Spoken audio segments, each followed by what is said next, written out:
Katonda yekka yabisobola. Ti Mukama gwabisobola, Yesu gwabisobola, Mukama gwabisobola, eby'abaana bo gwabisobola, emitima gyamenyekamenyeka, essuubi lyabagwamu, naye tuyita gwanyiga emitima, obanyiga emitima Katonda wange, Mukama gwabisobola, Yesu gwabisobola, eby'abaana bo gwabisobola, Mukama gwabisobola,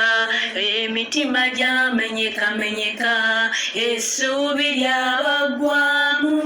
naye tuyita gwanyiga emitima, obanyiga emitima Katonda wange, abaana baabo obuwala taata, abaana bo ab'obulenzi, ebiwundu bingi mutima, n'abajja tebabongeramu, Mukama gwabisobola, Yesu gwabisobola, okujjanjaba emitima gyabwe, Mukama gwabisobola, yegwasobola obaddiza essanyu, yegwasobola obaddiza okwagala, yegwasobola obazzamu essuubi, Mukama Katonda wange, Mukama gwabisobola, Yesu gwabisobola, eby'abaana bo bonna taata gwabisobola, mu nsonga ez'obufumbo Katonda gwabisobola, ne mu byenfuna byonna kitange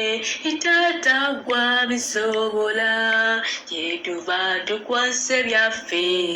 otuyamba otuyiseewo, awo wetulaba ewazibu, Mukama wotuwanguze, Mukama gwabisobola, Yesu gwabisobola, ebinyiga emitima abaana bo, Mukama gwabisobola.